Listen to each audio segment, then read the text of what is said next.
All right, let's dive into something pretty special today. We're talking scallops. Mmm, scallops.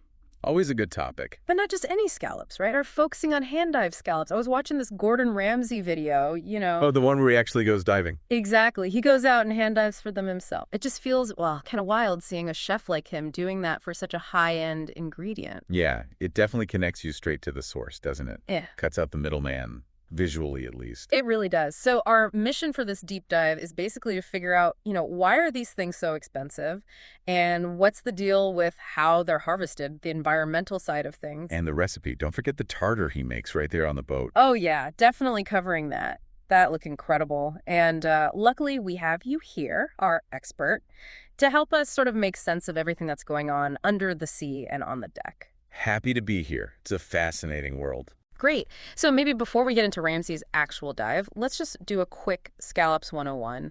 What is it about them that chefs get so excited about? It's not just any old shellfish, is it? No, definitely not. So scallops, they're bivalve mollusks. Basically, that just means they have two shells connected by a hinge. Okay. But the prize, the part everyone wants, is the adductor muscle. That's the big muscle that opens and closes the shells. Right. The bit you eat. Exactly. And because it works hard, it develops this really unique texture, firm, but tender, and a naturally sweet, delicate flavor. That's the magic. Okay, so it's all about that muscle. Now, the Ramsey video shows one way of getting them, the hand diving, but that's not the main way they're caught commercially, is it? No, not at all. That's where things get really different environmentally and economically. The main commercial method is dredging. Dredging. What does that actually involve? Sounds heavy. It is. Imagine like a huge metal frame, almost like a rake or a net with heavy teeth, being dragged across the seabed. What? Yeah, it just scrapes up everything in its path. Scallops, rocks, other creatures, habitats. Think of it like plowing a field you didn't mean to plow. It's very disruptive. That sounds, yeah, incredibly damaging, not very selective. Exactly. It can really tear up the seafloor, destroy habitats for other marine life, and there's often a lot of bycatch other species caught unintentionally. It impacts the whole ecosystem. Okay, so that's the big industrial method. How does hand diving stack up against that? It's the total opposite, really. Divers go down, literally with a bag, and Oh, pick up scallops one by one, by hand. just picking the ones they want. Precisely. They can select the mature ones, leave the smaller, younger ones behind to grow and reproduce. It's like careful gardening versus, that heavy rake. Much more targeted. Okay, so clearly much more sustainable. But that must connect to the price, right? Why are hand-dived ones so incredibly expensive? Yeah, it comes down to simple economics, really. Volume and labor. Dredging brings in massive amounts of scallops all at once. Huge hauls. That floods the market, drives the price down. Supply and demand. Exactly. Hand diving. It's super labor intensive. One diver can only collect so many in a day. Plus, it requires real skill, specific training. Yeah. The harvest is tiny in comparison. So scarcity plays a big role. A huge role. And then you add in the premium people are willing to pay for, knowing it's sustainable, and, as Ramsey shows, incredibly fresh. Right, that freshness factor. And speaking of price, there's this moment in the video Ramsey asks the diver, Tom, about the price in London, and the answer is just, Well, it's genuinely shocking if you haven't heard it. He asks, what are these selling for? And Tom just casually says, 350 £350 each. per scallop. That's what, over 400 US dollars for one scallop. For one single scallop. Okay, my perspective on ordering scallop appetizers has just been permanently altered. Right. It sounds absolutely insane on the surface, but when you break it down, it starts to reflect the true cost, the limited supply, the skill, the effort, the risk involved for the diver. Risk. You mentioned skill, but what are the risks? What are the conditions like down there? Ramsey certainly makes it look tough. Oh, it's definitely not a leisurely swim. They talk about the water temperature right before they go in. Tom says it's going to be 14 degrees C if we're lucky. 14C, that's what, 57 Fahrenheit? That's pretty chilly. It's really cold for diving. That adds a whole layer of difficulty and danger. You need proper thermal gear, specialized training. You need to be physically very tough. That all gets factored into the cost. Makes sense. And it wasn't just the cold, was it? Watching Ramsey underwater, he seemed to be having a hard time actually seeing them. He mentioned the visibility. Yeah, visibility can be a real challenge. Depending on the location, the weather, the currents, the water can be quite murky. Mhm. And the scallops themselves, They're masters of camouflage. How so? Well, they can burrow slightly into the sand or gravel. Their shells often get covered with algae or other marine growth, so they just blend right into the seabed. They don't exactly wave hello. So you need a really sharp eye. A very sharp eye and a lot of patience. You're scanning the bottom, looking for that specific shape, that slight difference in texture. Okay, so let's recap the cost factors. You've got the cold water, the potential low visibility, the physical effort, the difficulty spotting them, the specialized skill, the sustainability premium, the small harvest size. And that incredible freshness. It all adds up to that seemingly astronomical price. But it reflects the true journey of that single scallop. It really makes you appreciate it more knowing what went into getting it. And Ramsay, well, he immediately puts that freshness to use, doesn't he? Making that dish right on the boat. Yeah, talk about celebrating the ingredients. Straight from the sea onto the, well, not quite plate, but chopping board. He makes scallop tartar. Right there. And he makes this comment, something like, look, they're still pulsating now. Huh, yeah, that line. That might sound a bit intense, maybe even off-putting to some. A little bit. But what he's likely seeing is just the adductor muscle, having some residual nerve twitches. It's a sign of extreme freshness.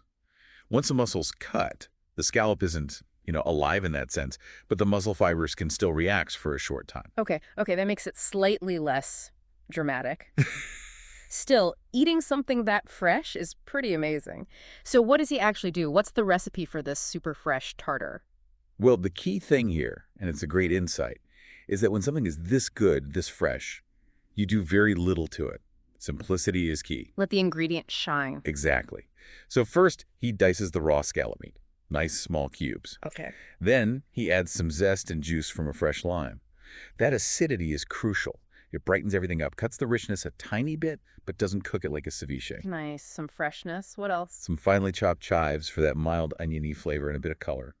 And then, this is the interesting part, he adds a bit of creme fraiche and mascarpone cheese. Both. Wow. That sounds decadent. It is. It's a great combination.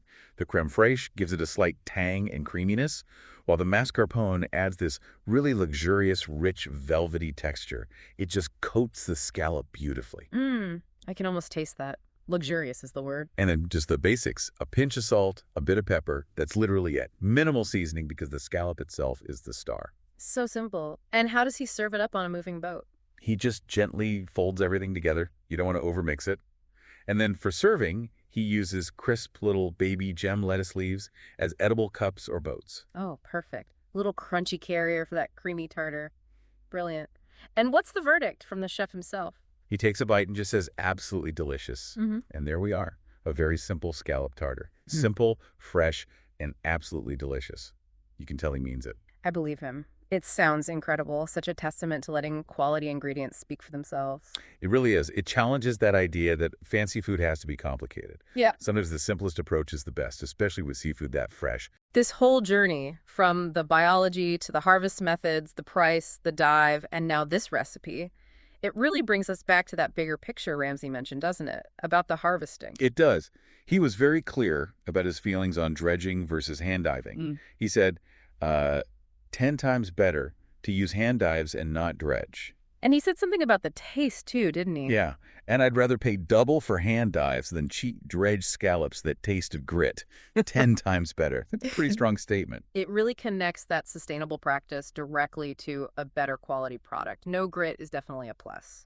Absolutely. And that really leads to the point for, for everyone listening. This isn't just about ridiculously expensive scallops. It's about the choices we make with all seafood. You're kind of casting a vote with your money, aren't you? In a way, yes. You're supporting a certain fishing method, a certain level of environmental impact, a certain quality. Even if 350-pound scallops aren't on your shopping list, thinking about where your seafood comes from and how it was caught matters. So what can people practically do? If hand-dived isn't an option, how can you make more sustainable choices? Well, one useful tool is looking for certifications, like the Marine Stewardship Council, the MSC label. You often see it on packaging or menus. The little blue fish logo? That's the one. It indicates the seafood comes from a fishery that's been assessed as being well-managed and sustainable. It's not perfect, no system is, but it's a good starting point, a helpful guide. That's a concrete tip, so ask questions, look for labels. Exactly. Ask your fishmonger, ask the restaurant staff, find out where it's from, how it was caught. Just being aware and asking makes a difference. Your choices, added up with others, create demand for better practices. It empowers you as a consumer, and it supports those who are doing it right. It really does. It supports the fishers and the communities that depend on healthy oceans. It's all interconnected. Wow, we've covered a lot. From the scallops mussel to dredging versus diving, the cold, murky challenges, that amazing simple tartar, and now thinking about our own choices. It's been a real deep dive, hasn't it? Into flavor, ethics, economics, the environment, all wrapped up in one delicious mollusk. Hopefully it gives you a new appreciation next time you see scallops on a menu. Definitely. Understanding the story behind the food just makes it, well, more meaningful, I think. Knowledge is power, as they say. It helps you make choices that align with what you value. So here's something to maybe chew on after listening. What are you willing to pay, not just in money, but perhaps in effort or attention, for food that's truly sustainable and incredibly fresh? What does that choice say about how we value our food, the planet, and the people involved in bringing it to us? It's a great question. We hope you'll explore the sustainable options out there, support the good guys, and really savor those moments when you know you're eating consciously. Keep exploring, keep asking questions, and keep making choices that count. Until our next deep dive, thanks for listening.